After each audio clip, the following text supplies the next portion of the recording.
বাচ্চাকে আমি রেখে আসছি। আমার এত পরিমাণ কষ্ট লাগতো যে বলার মতো না। এখনো কষ্ট হয় অনেক, বাচ্চাটাকে দূরে রেখে আসছি। একটা মা জানে যে তার বাচ্চাকে রেখে আসা কতটা কষ্ট।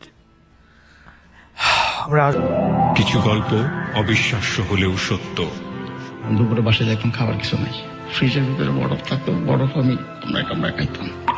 কিছু জীবন কাহিনী কষ্টের চেয়েও বেশি কিছু। তুমি যখন বড় হবা, বাবাকে সামনে পেলে তুমি কি বলবা? আমাদের সে উনি চলে গেল কেন? কিছু প্রশ্নের কোনো উত্তর নেই। সবকিছু ছেড়ে তোমার জন্য চলে আসছি, জাত কুল ধর্ম। কিছু গল্প সব ভালোবাসার গল্পকেই হার মানায়। আমার মাঝে মাঝে মনে হয় আমি সুইসাইড করে ফেলি, আমি হেরে যাচ্ছি। কিছু গল্প সমাজের বিবেককে নাড়া দেবার।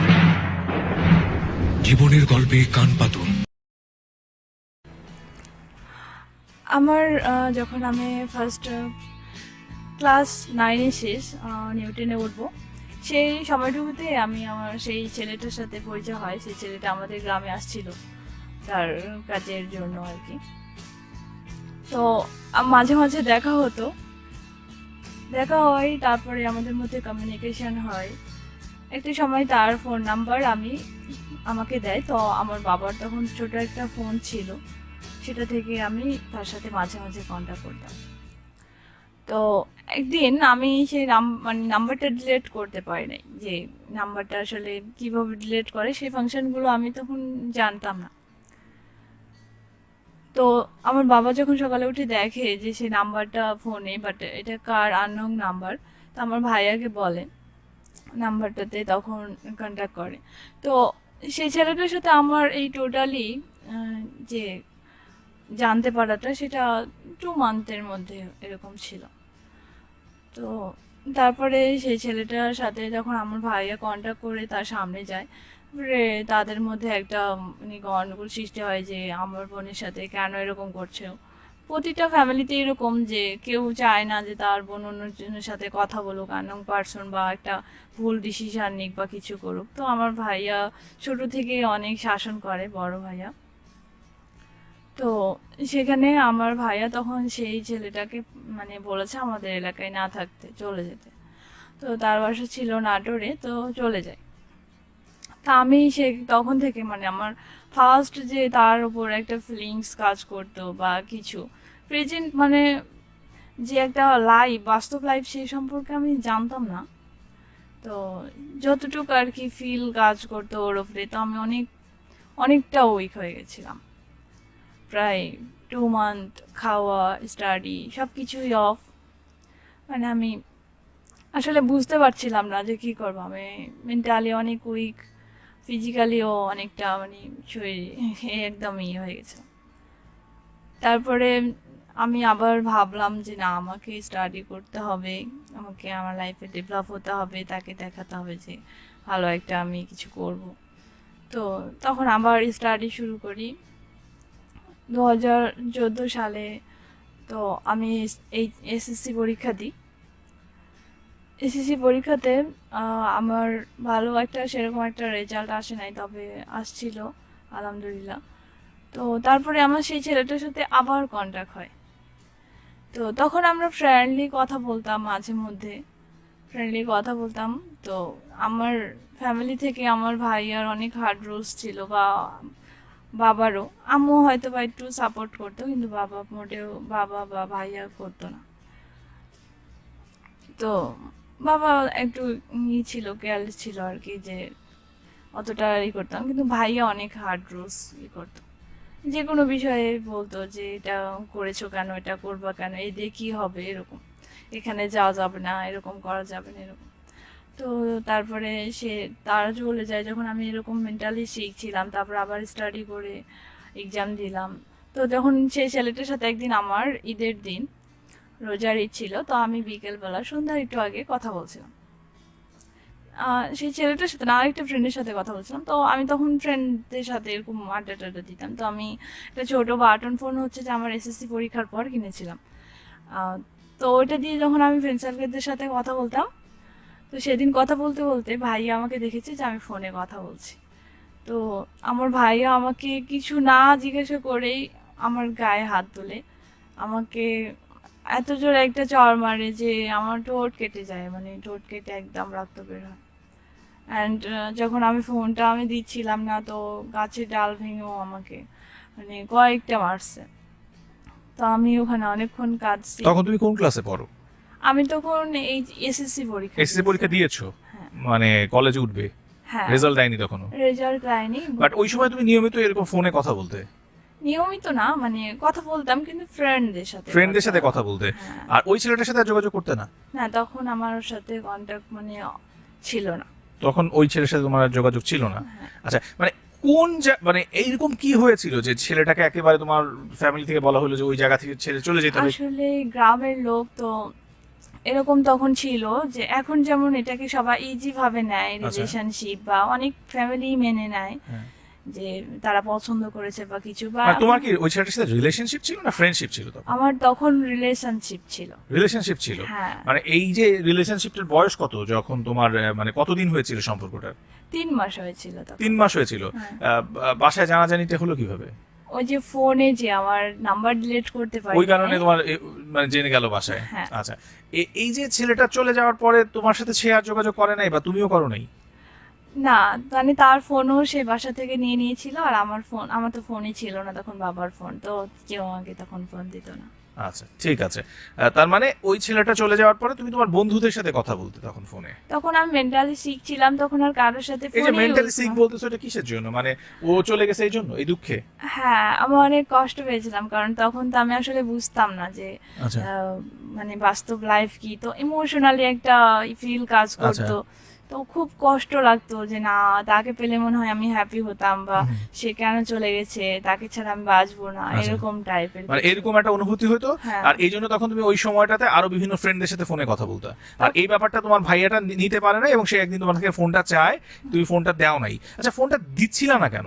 মানে ওই ফোনে কি এমন কোনো কথাবার্তা বলছিলা যে এই ফোনটা তুমি দিতে চাচ্ছিলা না কেন? তোমাকে এত মারতে হলো কেন ওই ফোনটা দেওয়ার জন্য? মানে আমাকে মেরেছে, আমি কথা বলছি কেন, কিন্তু আমার ফোনটা আমি দিচ্ছিলাম না যে ও ফোনটা নিয়ে ভেঙে ফেলবে এর আচ্ছা জন্য। আচ্ছা আচ্ছা আচ্ছা। কিন্তু এমন কোনো ছিল না। আর Okay. আমার আম্মুর সামনে কথা বলতাম, কিন্তু ভাইয়া যে এই যে হার্ড রুলস, তো আচ্ছা। এই জন্য ভাইয়ার সামনে আমি কথা মানে বলতাম হার্ড রুলস না। বলতে তুমি বোঝা যাচ্ছে তোমার ভাইয়া খুব কড়াকড়ি? হ্যাঁ, ওকে, ঠিক আছে। তারপরে কি হলো? তোমাকে অনেক মারলো, তারপর?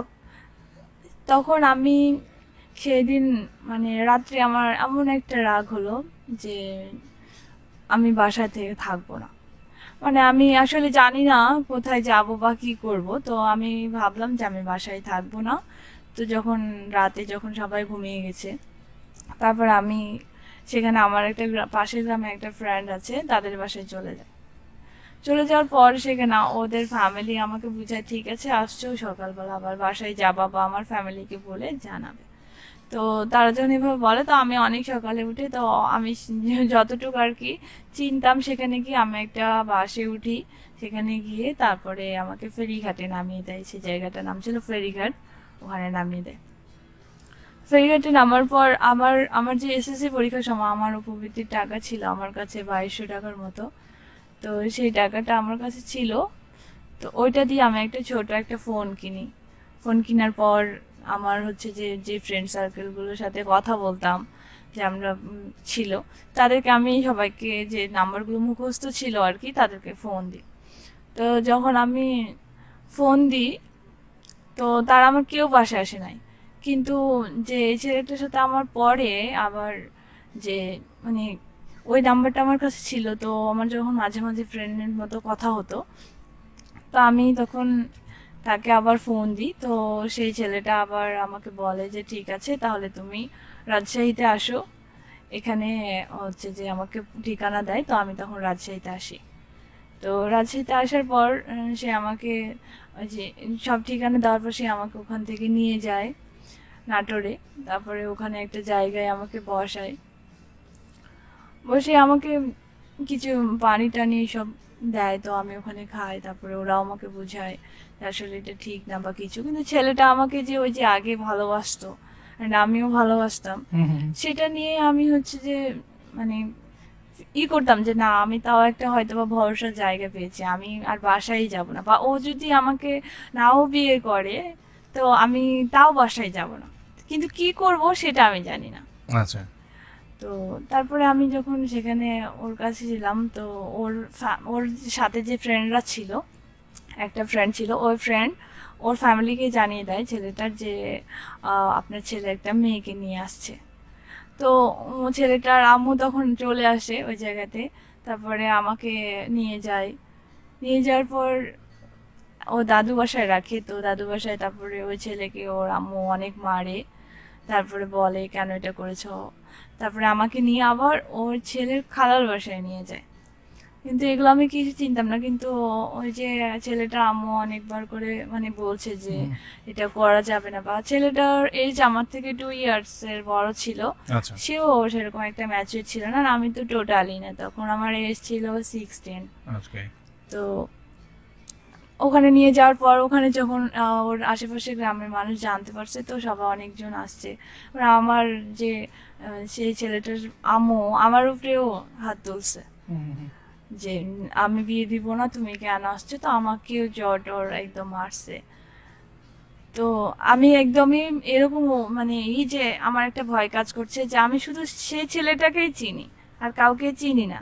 আচ্ছা তো সেই ছেলেটা যদি আমার এখন কাছে না থাকে, তাহলে আমি কোথায় যাব, বা এরা যদি অন্য কিছু মানে আমি আসলে বুঝতে পারছিলাম না যে কি করব। আমার অনেক ভয় করছিল যে এরাকে তো চিনি না ওই ছেলেকে ছাড়া, আর ওই ছেলেকে বাসায় পাঠিয়ে দিচ্ছে, অন্য জায়গায় ট্রান্সফার করতেছে, যে অন্য জায়গায় নিয়ে যাচ্ছে ওদের ফ্যামিলি, যে আমাকে এক জায়গায় রাখবে, ওই ছেলেকে অন্য জায়গায় রাখবে। তারপরে আমি যখন আমি বলছি যেতে মানে বলছি যে না তুমি যাবা না যাবা না, তো আমাকে আমার যে ওই ছেলেটা আম্মু তখন আমাকে জ্বর মারছে। তারপরে হচ্ছে যে আমার ফ্যামিলির লোকজনের সাথে কন্ট্যাক্ট করে। কন্ট্যাক্ট করার পর সেখানে আমার হচ্ছে যে ভাইয়া, মামা, চাচা, মানে 4-5 জন, তারপরে ওনারা আসে। আস্তে আস্তে অনেক রাত হয়ে যায়। তখন ওখান থেকে আমাকে সেই ছেলেটার মামার শ্বশুর বাসায় নিয়ে যায়, অনেক দূরে নিয়ে যায়। মানে এভাবে ওরাই করতেছে যে কেউ যেন না জানাজানি হয়, অনেক দূরে এটা হচ্ছে যে ফিনিশ করে দেবে জন্য। তো যখন ওখানে আমাকে নিয়ে যায়, তারপরে আমাকে এক জায়গায় রাখে। তো এই যে 2 দিন ধরে মানে আমার খাওয়া নেই, তারপরে এদের এরকম একটা এই সিচুয়েশান, মানে আমি টোটালি অনেক উইক হয়ে গেছি। তো তারপরে আমার ফ্যামিলির লোকজন আসে, তারপর ওদের মধ্যে কি কমিউনিকেশন হয় আমি জানি না। তো তারপরে আমাদের রাত 1টার সময় বিয়ে হয়। বিয়ের পরে আমি আমাদের যে ছেলের বাসায় রেখে গেল, যেটা আমার শ্বশুর বাড়ি হলো, সেখানে রেখে গেল আমার ফ্যামিলির লোকজন, তারা চলে গেল। তো ফার্স্ট দিন এরকম হয়েছে যে আমার যে শাশুড়ি, তারা আমাকে মানে খেতে দেয় না, মানে 12টা বেজে যাচ্ছে, তাও সকাল থেকে খেতে দেয় না, এমনিতেও উইক, তারপর খেতে দেয় না। তো বলতেছে যে বিয়ে করেছো তো তুমি হচ্ছে যে এখন তোমার বউকে কি খাওয়াবা, তুমি বাজার করে নিয়ে আসো। তো আমার মামা যখন যায় আমাকে রেখে, তো আমার হাতে 400-500 টাকা দিয়ে গেছিল। তো ওটা দিয়ে আমি পরে বলি যে ঠিক আছে এটা দিয়ে বাজার করে নিয়ে আসো, যেহেতু আর যে আমার হাজবেন্ডের কাছে তখন টোটাল কিছু ছিল না, সব কেড়ে নিয়েছিল আমার শাশুড়ি। টাকা বা ফোন কিছুই রেখেছিল না। তো তারপরে কিছুদিন যাওয়ার পর 1 মাসের মধ্যে আমার শাশুড়ি এরকম ভাবে প্রেশার দেয় যে তুমি হচ্ছে যে শ্বশুর বাপের বাসা থেকে টাকা নিয়ে এসে দাও, আমার ছেলেকে বিদেশ পাঠাবো, এরকম। তো তারপরে আমার বাসায় যে বিয়ের সময় যে খরচটা বা কিছু সবকিছু আমার ফ্যামিলি বিয়ার করছে। হচ্ছে যে কাজী বা আদার সবকিছু যে টোটালি খরচটা হয়েছে যে বিয়েটার সময়, সবকিছু আমার ফ্যামিলি থেকে দিয়েছে। আর তখন আবার পরে বাবার বাসা থেকে আবার টাকা নিয়ে আসছি। তো এভাবে আস্তে আস্তে যখন মানে টর্চারিং শুরু, তো ওরা আমাকে ডিরেক্টলি কিছু এভাবে মানে টর্চার করতো, কিন্তু ডিরেক্টলি মেন রিজনটা বলতো না, কিন্তু এভাবে আমাকে বুঝাতো যে তুমি বাবার বাসা থেকে টাকা নিয়ে এসো। আর মানে এই যে মেনে নিতে পারছে না আমার শাশুড়ি বিয়েটা, যে আমি আমার মতো করে আমার ছেলেকে বিয়ে দিতাম, কেন ও ওর পছন্দে বিয়ে করবে, এরকম। আর এদিকে আমার ফ্যামিলি থেকে যে আমি যে রাগ করে চলে আসছি সেখানে মানে সবাই মিলে এটা ডিসাইড করছে যেহেতু ও এখানে এসে যদি হ্যাপি হয়, যেহেতু চলে আসছে, আর আবার বাসায় নিয়ে গেলে একটা কলঙ্ক, যে যেগুলো গ্রাম অঞ্চলে হয় আর কি, তখন আরো প্রবলেম হবে। আর যেহেতু ও যদি হ্যাপি হয় তাহলে আমাদের আর কিছু করার নাই, তো বিয়ে দিই, তাই বিয়ে দিয়ে গেছে। আম্মু বলছে ঠিক আছে। তো এই যে আমার শাশুড়ি আমাকে তখনও মেনে নিতে পারে না, তো এরকম হালকা হালকা টর্চার শুরু। এইদিকে আমি জানতামই না যে ছেলেটা ড্রাগ করে, তো অনেক ধরনের ড্রাগ করে, তো এগুলো আমি জানতাম না। পরে যখন আমি তাকে দেখেছি বা আমি হালকা হালকা বুঝতে পেরেছি, তো এভাবে যেতে যেতে একটা সময় আসছে যে মানে সে অনেক অলস।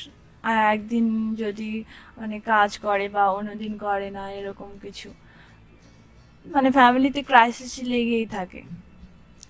তো আচ্ছা, আমরা না আসলে ও তো, আমি যখন ওর সাথে পরিচয় হয় তখন সে একটা কাজ করতো একটা সাইডে। হুম, তো এখানে বাসায় যখন আসি তখন ওই সাইড থেকে তো ও চলে আসছিল। হুম, তো বাসায় আসার পর যে কাজগুলো করতো, যেমন ও হচ্ছে যে টাইলস, যেগুলো কন্ট্রাক্টর ছিল আর কি, তো অনেক কম করতো। মানে এগুলো কাজ তেমন না যে জব প্রতিদিন আমাকে যেতে হবে, এরকম যে খুঁজে করতে হবে, কোন মালিক করাচ্ছে এটা করতে হবে, বা এগুলো কন্ট্রাক্ট গুলো নিলে একটা নিজের রেসপন্সিবিলিটি থেকে এটা নিজের আচ্ছা। দায়িত্ব থেকে খুঁজতে হয়। তো সে সেটা করতো না। আর আমি তখন এতটাই মানে আমার বাইরের জগতে অভিজ্ঞতা এতটাই কম ছিল, জাস্ট ইমোশনাল ছিল ওর ওপর, যে এটা মায়া কাজ করতো বা ওকে, লাভ করতাম, এটাই। কিন্তু আর আমি কিছু সেরকম ভাবে বুঝতাম না যে ফ্যামিলি মেনটেন করে কিভাবে, ওকে, ওকে। শ্বশুর সংসার কিরকম, কিভাবে আর্ন করতে হয়, এগুলো আমি অতটা বুঝতাম না। হুম, তো ক্রাইসিসই যখন বুঝতাম তখন বুঝতাম যে সে তো কাজ করে না, তাহলে কোথা থেকে আসবে। আচ্ছা।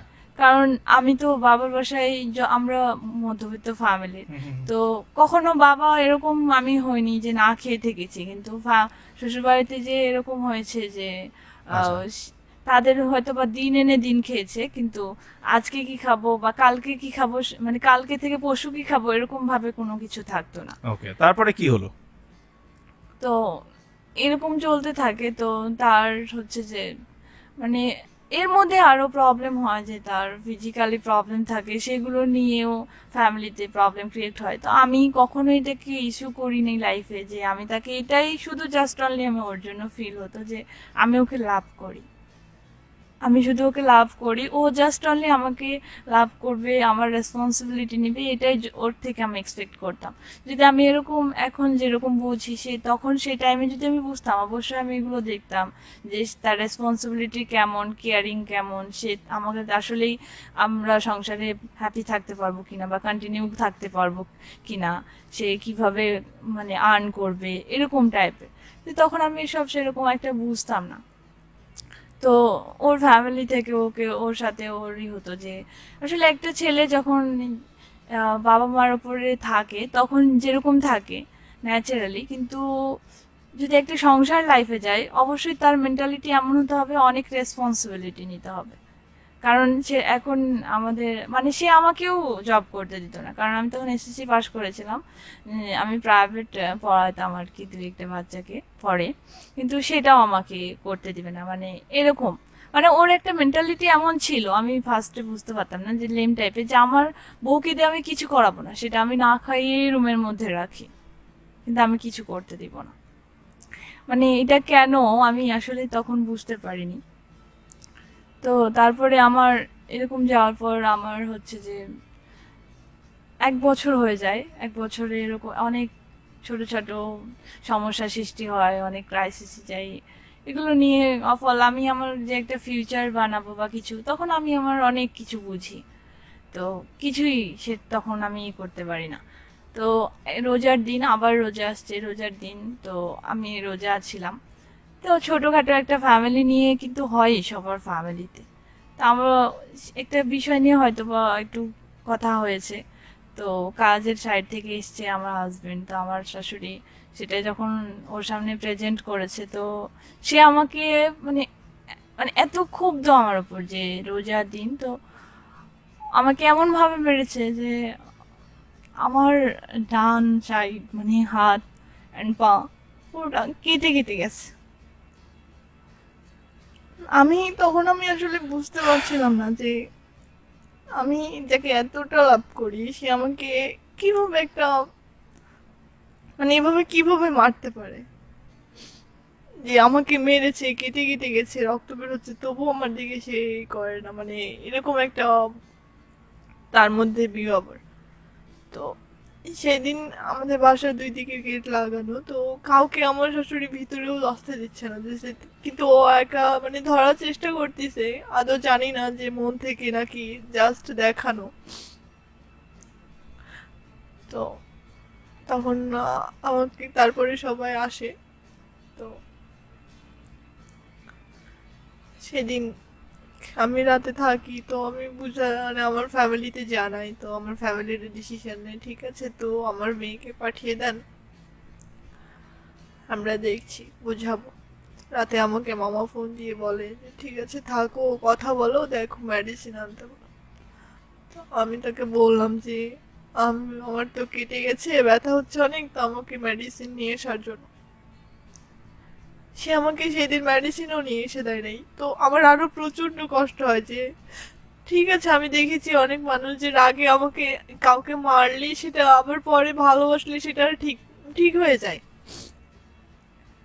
তা আমাকে সেটা সেই দিন ও হচ্ছে যে মেডিসিনও দেয় নাই। তারপর আমার বাবার বাসা যাই, সেখানে বাবার কাছে মার কাছে বলি যে আমি মাঝে মাঝে এরকম আমার পেটে পেন করতো, তো তারা আমাকে ট্রিটমেন্টও করায় নাই। আমি বললে বলতো এমনি গ্যাস্ট্রিক প্রবলেম হয়তো বা। তো আমি যখন বাবাকে বললাম, তো এক সপ্তাহ পর আমাকে ট্রিটমেন্ট করায়, আল্ট্রাসাউন্ড করায়। আল্ট্রাসাউন্ডে ধরা পড়ে যে এরকম রিপোর্ট আসে যে আমি 5 month 15 days প্রেগনেন্ট। তো ওই সিচুয়েশনে আমি আসলে বুঝতে পারছিলাম না যে আসলে কি সত্য। মানে এর আগেও যে আমরা ছোটখাটো এমনিতে বাসায় টেস্ট করেছি, কিন্তু কোনো সময় পজিটিভ আসে নাই। আদৌ কি আমি বিশ্বাস করতে পারছি না, তো আমি বলছে হ্যাঁ সত্যই। তো আমি তখন ডিসিশন নিতে পারছি না, কি করব, অনেক কাঁদছি অনেক কাঁদছি। তো আধা ঘন্টা আমাকে ডিসিশন নেওয়ার জন্য টাইম দেয়। তো আমি তখন ডিসিশন নিই, মানে তখন আমার এরকম একটা ফিল কাজ করে যে ওরা আমাকে জাস্ট মারে এই জন্য আমার ফ্যামিলি ওদের থেকে আমাকে ডিভাইডেড করে নিতে চাইছে না, ওদের সাথে সেপারেশন করে নিতে চায়। তো আমি আমার এই যে বাচ্চাটাকে কিভাবে মেরে ফেলবো, এরকম একটা ফিল। তো আমি ডিসিশন নিলাম, ঠিক আছে আমি আমার বাচ্চাকে, যদি কেউ না রেসপন্সিবিলিটি নেয় বাবা মা, তো আমি ছোটখাটো কিছু আর্ন করে আমি আমার বাচ্চাকে নিয়ে থাকবো, তাও আমি অ্যাবর্শন করাবো না। আম্মু বললো ঠিক আছে, না করালে ওখানে যাওয়ার দরকার নেই। সেখান থেকে বাসায় আসলাম। বাসায় থাকার পর জানাইনি, তো 15 দিন পর যখন তাদের দিক থেকে আমার হাজবেন্ড যখন আসে আমাদের গ্রামে, তো জানতে পারে আমি প্রেগনেন্ট। তারপরে অনেক রিকোয়েস্ট করে আমার ফ্যামিলিতে, এরকম আর হবে না, আমি এরকম আর করবো না। তারপরে আমাকে নিয়ে যায়। নিয়ে যাওয়ার পর সেখানে এই বাবু পেটে ছিল এই কয় মান্থ মনে হয় আমি একটু মানে একটু ভালো ছিলাম। তারপরেও মানে একটু ভালো ছিলাম, সবাই একটু ভালোবাসতো আর কি। যখন আমার 9 মাস পেটে বাচ্চা, তো আমার হাজবেন্ড অনেক দূরে চলে যায়, চিটাগাং কাজের সাইডে। তো আমি তখন আমার আমার ফ্যামিলি থেকে আমার আব্বু আমার ছোট ভাই যে আমাকে নিয়ে আসে। নিয়ে আসার পর আমি এখানেই ছিলাম। তো নিয়ে আসার কিছুদিন পর, আহ, এক সপ্তাহ হবে, এরপরে আমার আর কি বাচ্চার এটা পেন হয়। তো পেন বলতে এরকম যে আমার একটা প্রবলেম হয়। তো হসপিটালে যখন নিয়ে যায়, তো বলেছে সিজার করতে হবে আর কি। তো আমি ওখানে যখন এটা বলে, তো এটাও বলে যে আল্ট্রাসাউন্ড এরকম রিপোর্ট বলে যে বাচ্চার চোখ ফুটেনি, এটা আইসিইউতে রাখতে হবে, তো রাজশাহী যেতে হবে। তো আম্মু সবাই ফ্যামিলির, আমার বড় বোন আম্মু তো বললো যে ঠিক আছে তাহলে রাজশাহী নিয়ে চলে যাই, এখানে আর করবো না। রাজশাহীতে সরকারি হসপিটালে ভর্তি হলাম। সন্ধ্যার সময় আমাকে অনেক মেডিসিন দিল। তো ওদের পরের দিন সিজার করবে। পরের দিন সিজার করার আগে অবশ্যই আলোচনা করবে। তো যে আলোচনার রিপোর্টটা ছিল আগে, যে বাচ্চা চোখ ফুটানো, এটা একদম ভুল ছিল। তো তারপরে আমি ওখানে সকাল হতে হতে আমার 8টার দিকে আমার ডেলিভারি হয়, আমার বাবু হয়। তো ওই যে ওই একটা খারাপ সিচুয়েশন, আমি আমার শ্বশুরবাড়ি থেকে কোনো সাপোর্ট পাইনি। আমার বাবার মানে আর্থিক যে প্রবলেম ছিল সেটাও আমার বাবা দেখায়নি আমাদের বাসায়। আমার বাবা মানে কি কয়েকদিন আগে হাতে টাকা নাই, তো কয়েকদিন আগে একটা গরু কিনেছিল, সেটাও বিক্রি করে আমার জন্য জাস্ট নিয়ে আসছে যে আমার সিজার করতে হবে, টাকার খরচ হবে। কিন্তু আমার শ্বশুরবাড়ি থেকে আমাকে এক টাকাও সাপোর্ট করেনি যে আমার বাচ্চাটা হবে, সেখানে আমার খরচ আছে, বা আমাকে মেন্টালি সাপোর্ট কেউ আসে নাই ওরা। তো আমি এখানে তারপরে একদিন পর আমরা বাসায় চলে যাই। যখন বাচ্চার বয়স 20 থেকে 22 দিন, তখন ওর বাবা আসছে।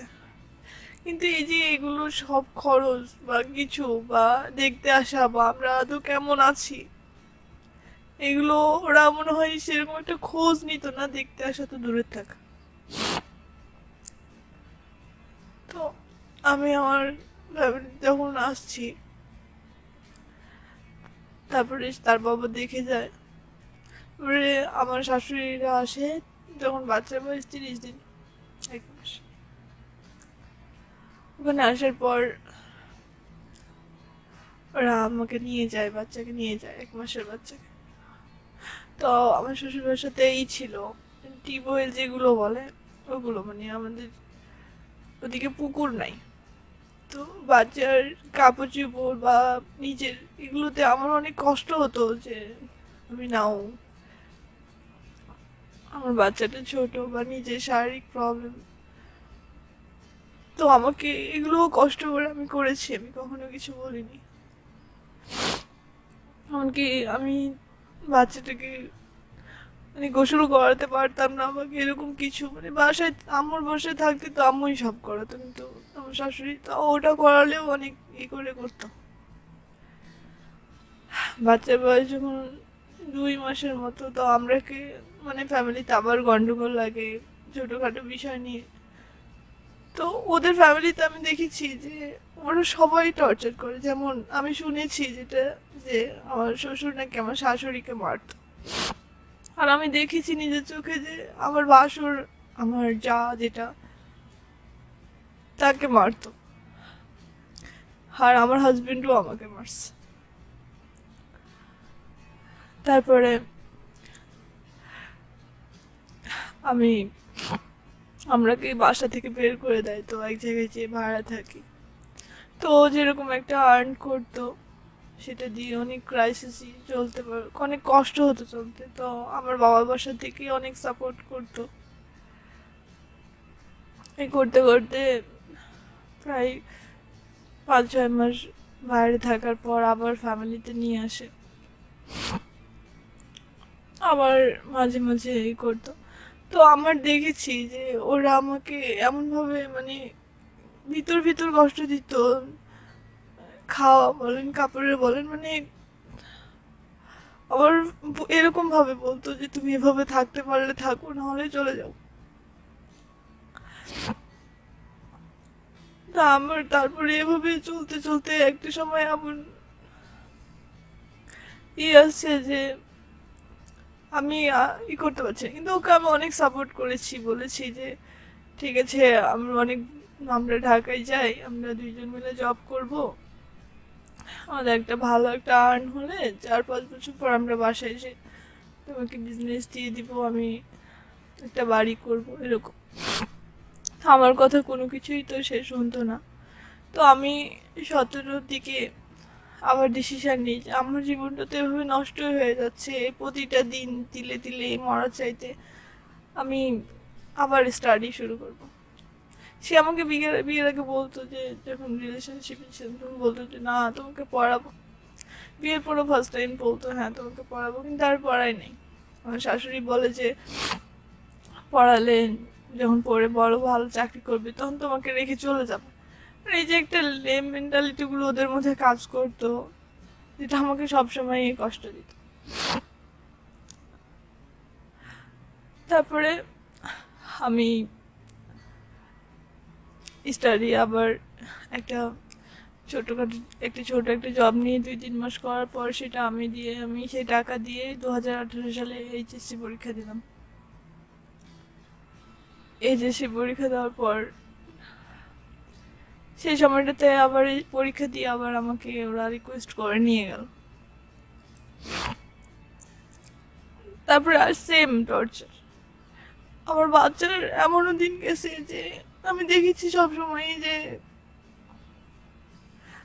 যদি বাচ্চাটা মানে আমি এমনিতেই মানে বাচ্চা বড় হলে ওর খাবার বেশি লাগে, তো ওকে আমি রাত করে সুজি খাওয়াতাম। তো এমন হয়েছে যে দুধ তো দূরের কথা, সুজি থাকলে চিনি থাকতো না, চিনি থাকলে সুজি থাকতো না, এরকম হতো। তো আমি এটা মেনে নিতে পারতাম না। তো তারপর আমার একটা সিচুয়েশন হলো যে আমি বাসায় চলে আসলাম, বাবার বাসায়। তো আমি আর গেলাম না। না, আমি এরকম ডিসিশন নিলাম যে না, আমি আর কখনো যাবো না। আমার বাচ্চার যেখানে ফিউচার নাই, আমাকে এভাবে তিলে তিলে কষ্ট দিয়ে এই 3-4টা বছর থেকে এরকম করতেছে। আমি না পাচ্ছি আমার শাশুড়ির থেকে এরকম কিছু, না পাচ্ছি হাজবেন্ডের। তারপর আমি আর গেলাম না।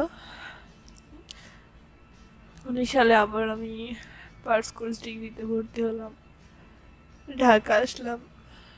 আমার চাচাতো বড় ভাই আছে গাজীপুরে, সেখানে আসলাম, ওখানে একটা জব নিলাম। জব নেওয়ার পর থাকলাম। ওটা দিয়ে আমি বাচ্চার জন্য দুধের টাকা পাঠাতাম। ছোট বাচ্চাকে আমি রেখে আসছি। আমার এত পরিমাণ কষ্ট লাগতো যে বলার মতো না। এখনো কষ্ট হয় অনেক, বাচ্চাটাকে দূরে রেখে আসছি। একটা মা জানে যে তার বাচ্চাকে রেখে আসা কতটা কষ্ট। আমরা তারপর আমি একটা জব নিই, এটা গার্মেন্টসে। কারণ এমনিতে ন্যাচারালি জব অনেক কম পাওয়া যায়, তো সেখানে আমি জব করতে থাকি। বাচ্চার জন্য মাসে মাসে যা পারি টাকা পাঠাই, বাচ্চার দুধের জন্য দুধ কিনে খাওয়াই আম্মু। তো আমার আম্মু যেটা করেছে আমার বাচ্চার জন্য, আসলেই আমি কখনো এমনিতেও মা বাবার ঋণ শোধ করা যায় না, তারপরও আলাদাভাবে বলতে গেলে যে আমার ছেলের যদি আরেকটা মা থাকে সেটা আমার আম্মু। আমার আম্মু আমার বাচ্চাকে অনেক যত্ন করে পালছে, এখনো পালতিছে তাকে। আমি হয়তো বা মাঝে মাঝে যখন বাসায় যাই একটু শাসন করি বা কিছু, কিন্তু আম্মু সেটাও করে না, অনেক বেশি ভালোবাসে, কেয়ারিং সবকিছুই। তো আমি যখন ওই ফ্যামিলিতে ছিলাম আমার শ্বশুর বাসায়, একদিন আমি বলছিলাম রাগ করে যে আপনাদের বাচ্চাকে রাখেন, আমি চলে যাব। তো আমার শাশুড়ি বলছিল না, আমি বাচ্চাকে রাখতে পারবো না। কারণ সেদিন থেকে বুঝেছিলাম যে আসলে তারা বাচ্চাকে তো মানে আমি আছি বিধায় হয়তো বা তারা একটা সম্পর্কের খাতিরে হয়তো বা বাচ্চাটাকে করে। এখন আমি এটা করতেছি, আরো বেশি ভালো করে বুঝতে পারি। তা আমি এখানে থাকতে থাকতে আমি ঢাকায় এভাবে করতে করতে আমি তাকে বলি, তখনও আমার ডিভোর্স হয়নি, তো বলি যে ঢাকায় এসে একটা ভালো জব নিয়ে আমরা দুইজন আর্ন করি, আবার করি, আবার সুযোগ দিই। কারণ আমার লাইফে আমি চেয়েছি ওকে নিয়ে থাকতে, যে আমি ওকে আসলেই যে এই যে ছোট মানে ফার্স্ট টাইম যে একটা ইমোশনের উপরও অ্যাটাক করছে, সেটা আমি কখনোই সরাতে পারিনি, আজও না। বলবো এখনো ওকে অনেক আমি লাভ করি। মনে হয় এরকম ভাবে কাউকে কখনো লাভ করতে পারবো কিনা জানি না, তবে এখনো করি, করেছি, করবো হয়তো। তো তারপরে আমার বাচ্চা এখন আম্মুর কাছেই থাকে, ওখানে বড় হয়, আমি মাঝে মাঝে যাই। তো যখন অনেকদিন পর গেলাম তখন বাচ্চা তো অনেক ছোট, আম্মুকেই দেখে, তো আমার আম্মুকেই মা বলে। তো এত পরিমাণ আমার কষ্ট হয় যে আসলে যদি কোনো জায়গায় যে যদি মানে চিৎকার করে কাঁদা যাইতে হয়তো বা তাও মানে এটা কান্নাটা শেষ হবে না এরকম, যে আমার বাচ্চা আমার আম্মুকে মা বলে, আমাকে বলে না। তো আমার আম্মু ট্রাই করে যে না তোমার আম্মু এটা, আমি না। তো নানু বলবো আমাকে, আমি কথা বলতে শিখে ফার্স্ট। তো তারপরে আমার আমি তখন করলাম, অনেক ঘন ঘন বাসায় যাইতাম, 1-2 মাস পর পর বাসায় যেতাম, বাচ্চার জন্য অনেক কিছু নিয়ে যেতাম, ও অনেক হ্যাপি হতো। কারণ আমার ফ্যামিলিতে আবার ছোট ভাই মাদ্রাসায় পড়ে, সেখানে বাবাকে দিতে হয়। আমার বড় ভাই আলাদা হয়ে গেছে, ওরা আলাদা জায়গায় থাকে, আমার বাবাকে কোনো সাপোর্ট করে না। আর এগুলো হওয়ার পর আমার ভাইয়ের সাথে আমার সম্পর্ক ভালো না, সে আমার ভাই আমার সাথে কথা বলে না, আমিও বলি না। এমনি হয়তো এমনিতে একটু কথা হয় ফর্মালিটির মতো। আমার বড় বোনও ওর সংসার নিয়েও ব্যস্ত। তো সবকিছু মিলায়া আমি বাসায় গেলে যা পারতাম নিয়ে যেতাম। তো যখন ঘন ঘন যেতে লাগলাম তখন আস্তে আস্তে আমাকে মা বলতে লাগে, আম্মু বলে। তো আমি ওর প্রতি মানে টান দেখতাম না যে আমি চলে আসছি ও কান্না করবে, এরকম কিছু না। আবার গেলে 2-1 দিন পর মিশতো আমার কাছে, মানে বুঝতো না যে আমি ওর মা।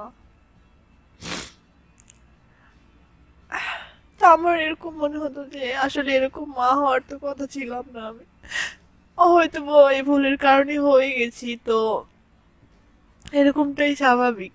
কারণ আমরা, আমার যদি আবার নিজের জায়গা থেকে বলি যে আমার মা বা বাবার মধ্যে যদি একজন না থাকতো, তাহলে আমি হয়তো এটা ফিল করতাম যে আমার বাবা নাই বা মা নাই, খুব কষ্ট হতো আমার। তো ও তো অনেক ছোট, ওটা হয়তো ও বাস্তবতা জানে না, কিন্তু এই যেগুলো দেখে ওর তো অনেক কষ্ট হয়। ও যখন বুঝতে শিখবে তখন আরো বেশি কষ্ট হবে।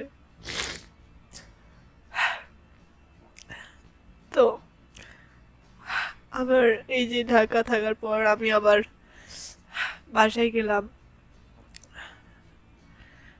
19-20-এর দিকে, পরে আবার পরীক্ষা দিলাম, ফার্স্ট ইয়ারের পরীক্ষা দিলাম, তখন জব নাই। আবার ফেব্রুয়ারিতে এসে আবার আমি সাভারে জব নিলাম। তারপরে এই তো ওখানেও আমার প্রতিদিন স্ট্রাগল করে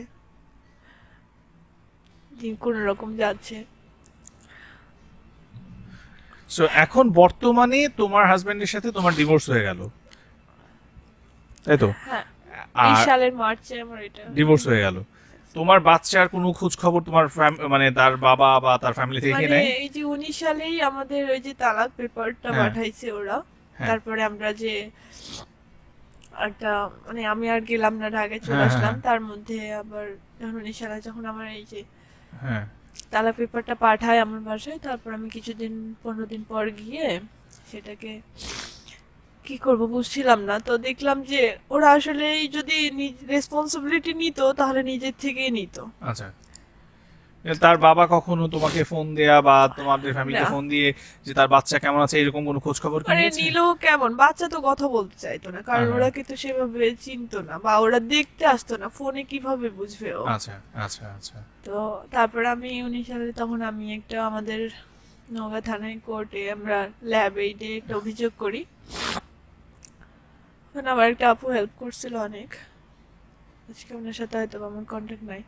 তো উনি আমাকে হেল্প করছে, তারপরে ওখানে আমি একটা অভিযোগ করছি। তারপরে ওনারা আমাকে এটা সম্পূর্ণ মানে সবকিছু বিষয়টা ক্লিয়ার হতে হতে মার্চ মাসের 15 তারিখ 2020 এসে গেছে, হুম, হুম। 19 থেকে। তারপর এটা ক্লিয়ার হয়েছে। তো ওনারা আমাকে কিছু টাকা মোহরানা দিয়েছে, কিন্তু বাচ্চার কোনো রেসপন্সিবিলিটি নাই ওরা। ওকে। তো আমার সবাই বলছিল যে ওটার জন্য একটা অভিযোগ করার জন্য। তো আমি বলেছিলাম যে সেখানে যদি তাদের নিজের রক্ত একটা বাচ্চা, হয়তোবা আমার সাথে আমি ম্যাচুয়ার, তো আমার সাথে হয়তোবা তারা আন্ডারস্ট্যান্ডিং হোক, যে বিষয়গুলো দিয়ে হোক, আমার ফ্যামিলি থেকে ওদের টাকা দিতে পারেনি, এগুলো বিষয় দিয়ে হোক, যেগুলো দিয়ে হোক, আমার সাথে হয়তোবা খারাপ একটা সম্পর্ক তৈরি হয়ে গেছে। আচ্ছা। তো ওটা তো ওদের বাচ্চা। তো নিজের সবারই নিজের মেন্টালিটি থেকে এরকম থাকবে যে আমাদের বাচ্চা, আমরা আমাদের দায়িত্ব, রেসপন্সিবিলিটি। তো ওরা আমাদেরকে বাচ্চার কোনো রেসপন্সিবিলিটি নেয়নি, তো আমি আর কিছু বলি নাই। তো এই যে এতদিন থেকে বাচ্চাটা যে থাকে, ওর দাদা দাদি ফ্যামিলি ওদের বা ওর বাবা হয়তো বা মন চাইলো, মানে একটা ফর্মালিটিস আছে যে ফোন দিয়ে 1 মিনিট কথা বলে, কিন্তু বাচ্চাতে কথা বলতে চায় না ওদের সাথে, ওদেরকে চিনেই না, ভালোভাবে জানেই না। তে ওরা কি পারতো না একটা বারে সে বাচ্চাটাকে দেখে যাইতে? আমার এক্সপেকটেশন এরকম ছিল যে ওদের বাচ্চা, ওরা তো ন্যাচারালি দেখেছে আমি যে বাচ্চাটাকে তো অন্তত দেখে যাইতে পারতো, কিছু না দিক। তো ওরা তো দেখা দূরে থাকে, যে ফোনে একটা হয়তো বা মাঝে মাঝে মন চাইলে 1 মিনিট ফোন দেয়, এই দাদা দাদি কোনো রেসপন্সিবিলিটি করে না। এখন এভাবেই চলতিছে। তো আমার বাচ্চা যে, সে এখন 4 বছর রানিং চলে, আচ্ছা, কি নাম ওর? তন্ময় হাসান নূর। মাশাআল্লাহ। So, এখন তোমার বাচ্চা তোমার বাবা মার কাছে বড় হচ্ছে, হ্যাঁ মানে এই রাজশাহীতে, আর তুমি ঢাকাতে জব করছো। হ্যাঁ। ওকে। করোনার কালীনে অনেক প্রবলেম হয়েছে জব নিয়ে, সেই জন্য আমার হাতেও ক্রাইসিস। তো কিছুদিন আগে একটা যে প্রবলেম হয় সেটা হচ্ছে যে বাচ্চাটাকে বলে কিছুদিন থেকে যে আমি প্রায় কুরবানি দিয়ে, ওই বছর কুরবানি দিয়ে আসছি, জি। এখন পর্যন্ত মানে এই 1 মাস হচ্ছে হয়তো বা গেছিলাম, মানে অনেকদিন পর যাই, কারণ হাতের হুম। ক্রাইসিসই নিজেরই সবকিছু মিলায়, ফ্যামিলি থেকে হয়তো বা অল্প একটু সাপোর্ট করতে পারে, কারণ বাবারও আছে অনেক কিছুই করার। তো বাচ্চা যখন মাঝে ফোনে ফোনে বলে যে আম্মু আমি গাড়ি নিবো, বা আম্মু আমার এটা খাইতে ইচ্ছে করে, আমাকেই বলে বেশি, কারণ আমি অনেকদিন পর যাই, আমি ওর ইচ্ছেগুলোকে পূরণ করি যতটুকু পারি, আল্লাহ আমাকে দেয়। তো আমাকে বলে, তো আমার অনেক অনেক কষ্ট হয় যে আমার ইচ্ছে ছিল যে বাচ্চাকে পড়াবো, স্কুলে নিয়ে যাব, কারণ আমি যতটুকু ছোট থেকে আলহামদুলিল্লাহ ট্যালেন্ট ছিলাম, সায়েন্সে পড়েছি। তো আমার এরকম একটা ছিল যে আমি নিজে জব না করি, বাচ্চাটাকে অন্তত আমি ভালো করে একটু মানুষ করতে ইনশাল্লাহ পারবো। অবশ্যই হবে, অবশ্যই হবে। তুমি তোমার জায়গা থেকে আবারও চেষ্টা করছো, তুমি এখন জব করছো, আমি বিশ্বাস করি যে একটা সময় তোমার এই সমস্যাগুলো কেটে যাবে, এবং তোমার বাচ্চার প্রতি যে তোমার বাবা মা যে দায়িত্ব পালন করছে, একটা সময় তুমি তোমার বাবা মার প্রতি সেই দায়িত্বটা পালন করবে, যেহেতু তোমার বাচ্চাকে নিয়ে তারা এত ভাবছেন, এবং জীবনের শেষ দিন অবধি তুমি এই কথাগুলো মাথায় রাখবে। মানুষ যেটা হয় যে যখন তার সমস্যা কেটে যায় তখন সে অতীতকে ভুলে যায়, আমার বিশ্বাস তুমি সেটা কখনো ভুলবে না। অ্যান্ড আমরা শোয়ের একেবারে শেষ পর্যায়ে চলে আসছি। তোমাকে যদি আমি সরাসরি প্রশ্ন করি যে তোমার আজকের এই এপিসোডে তো আমরা অনেক কথাই শুনলাম, তুমি একটা মানুষ হিসেবে তোমার কখন মনে হয় যে আমি যদি এই কাজটা না করতাম তাহলে হয়তো আমার কখনো এই অবস্থায় আসতে হইতো না?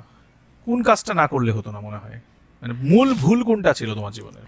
আমার জীবনের মূল ভুল হচ্ছে এটাই যে ফ্যামিলির যে শাসনটা, সেটাই মনে হয় আমার লাইফে পারফেক্ট ছিল, কারণ সবাই চায়, আমিও এখন আমার জায়গা থেকে আমার ছোট ভাই বা আমার বাচ্চাকে আমি শাসন করি যে এটা করলে খারাপ হবে, কারণ আমি বুঝি যে এটা করলে আসলেই খারাপ হবে। রাইট। তো সেই শাসনটাই আমার লাইফের পারফেক্ট ছিল বা ঠিক ছিল, সেটাই যে আমি বুঝতে পারি নাই, সেই যে বাসা থেকে বের হয়ে যাওয়া, একটা এই যে এরকম একটা রং ডিসিশন নেওয়া, একটা ভুল মানুষকে বিয়ে করা না বুঝে, এটাই আমার লাইফের এই মাসুলগুলো দেওয়ার মূল রিজন। এক্স্যাক্টলি। তার মানে আমি তোমার মাধ্যমে আমার দর্শকদেরকে যেটা জানাতে চাইছি এটা হচ্ছে যে আমরা স্কুলে কলেজে পড়া অবস্থায় বাবা মা আমাদেরকে পড়াশোনার জন্য প্রেশার দিয়ে থাকেন, আমাদেরকে বন্ধুদের সাথে বলেন যে এত আড্ডা দেওয়ার দরকার নাই, এই বাইরে যাবি না, আজকে ফ্রেন্ডরা সবাই মুভি দেখতে যাচ্ছে, তুমিও বললা না তোকে যাইতে দিব না, আর তখনই তোমার মনে হলো সবার বাবা মা ভালো, আমার বাবা মাটা সবচেয়ে খারাপ, আমার আজকে বাবা বেঁচে নাই বলে মা আমার সাথে এরকম করে, বা মা বেঁচে নাই বলে বাবা আমার সাথে এরকম করে, আমার বাবা মা নাই, বড় ভাই বোন আমাকে এত শাসন করে, সবসময় আমরা কিন্তু এইভাবে নিয়ে নিই জিনিসগুলো, তাই না? একটু পরিবর্তন আনা দরকার, একটু পরিবর্তনটা নিজের ভেতর থেকে আনতে হবে, যে যেই মানুষগুলো তোমাকে সকল স্বার্থের ঊর্ধ্বে বাসায় রেখেছে, খাওয়া দাওয়া করাচ্ছে, তোমার নিরাপত্তার কথা ভাবছে, তোমাকে পড়াশোনা করাচ্ছে, তোমার ভবিষ্যৎ নিশ্চিত করার জন্য তোমাকে এতগুলো প্রেশার দিচ্ছে, তারা কখনো তোমার খারাপ চাইতে পারেন না।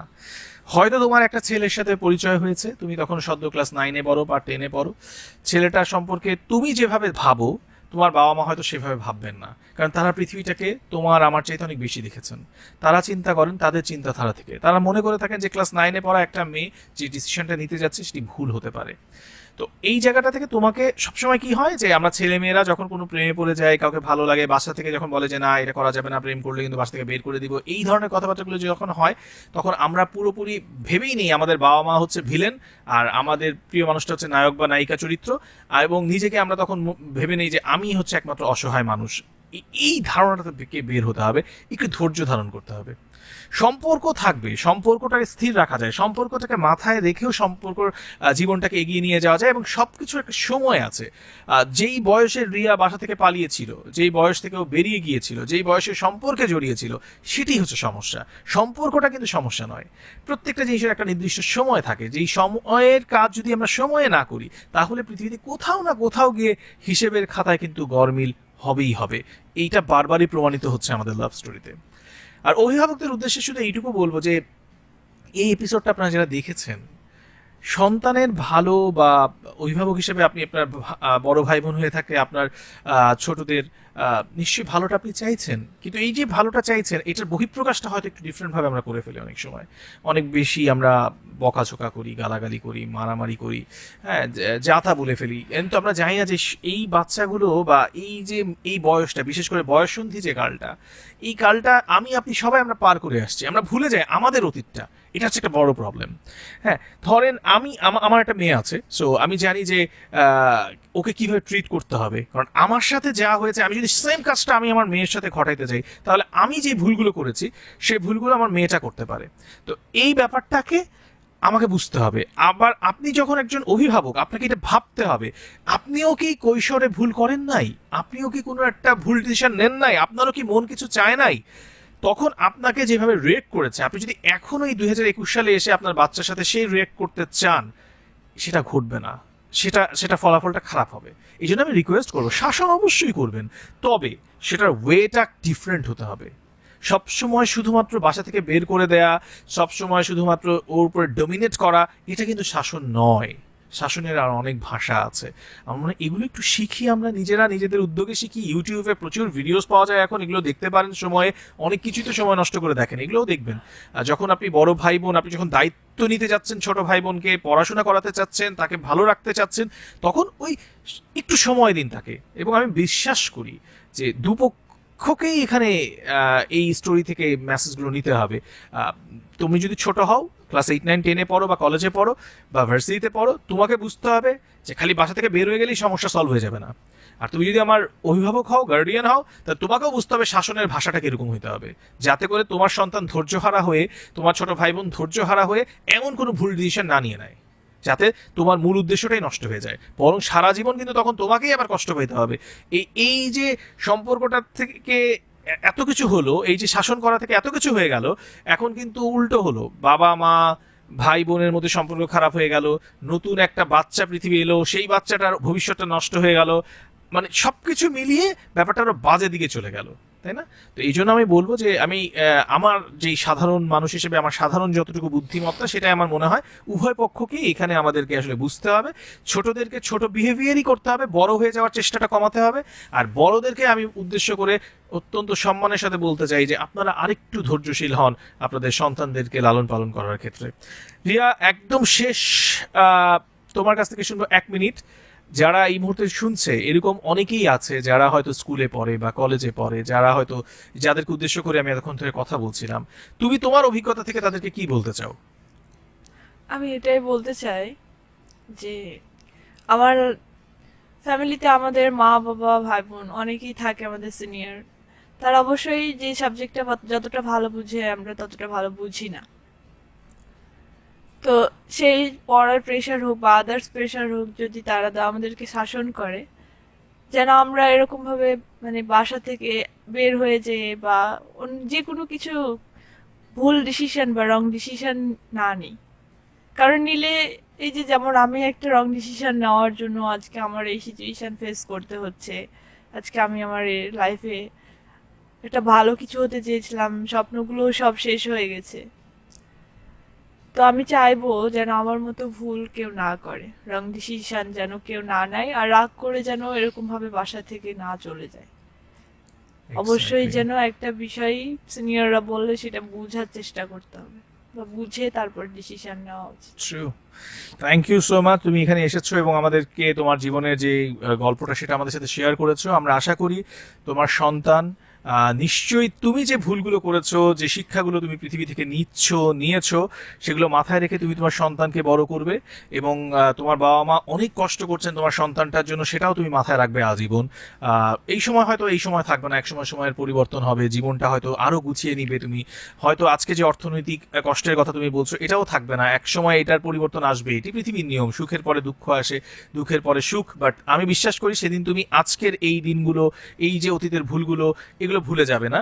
এবং যারা তোমার পাশে ছিল সেই মানুষগুলোকে তুমি ভুলে যাবে না। তুমি তোমার বাবা মার প্রতি যে দায়িত্ব আছে সেটি তুমি পালন করবে। অ্যান্ড সবচেয়ে বড় কথা হচ্ছে, সন্তানটির তো কোনো অপরাধ নাই, সে পৃথিবীতে আসছে তোমরা এনেছো বলে। So, সে যখন এসেছে তার দায়িত্বটা তার বাবা এড়িয়ে গেছে, তার পরিবার এড়িয়ে গেছে, কিন্তু একজন মা যেন কখনো সেটি ভুলে না যায়। মানে তোমার কাছে আমার একটা অনুরোধ থাকবে, যেটা আমার এইখানে যারা আসে সবার প্রতি আমার থাকে, যে সন্তানের প্রতি যেন কোনো অবহেলা না হয়। জীবনের শেষ দিন পর্যন্ত চেষ্টা করো তাকে বাবা এবং মা দুজনের ভালোবাসা দিয়েই বড় করার জন্য। ঠিক আছে,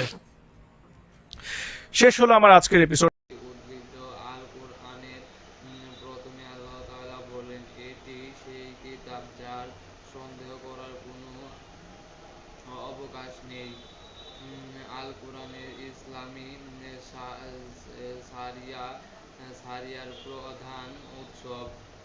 মানুষের ব্যক্তিগত সামাজিক রাজনৈতিক অর্থনৈতিক জীবন কেমন হবে তা এ কিতাবে বর্ণিত হয়েছে।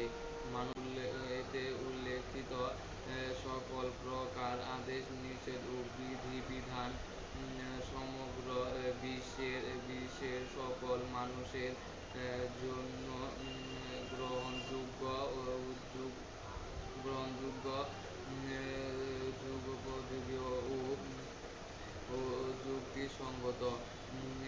এ কিতাবে কোনরূপ সন্দেহের অবকাশ নেই। এটি সকল প্রকার ভুল ত্রুটি, মানুষের জীবনে যে সব সমস্যা উদ্ভূত হয়ে থাকে তার সমাধানের ব্যাপারে এতে ইঙ্গিত দেওয়া হয়েছে। আল্লাহ তাআলা বলেন, আমি এ কিতাবে কোনো কিছুই বাদ দেইনি। আল কোরআনের সকল জ্ঞান ও শিক্ষা সুস্পষ্ট, সংক্ষিপ্ত ও প্রামাণ্য। এতে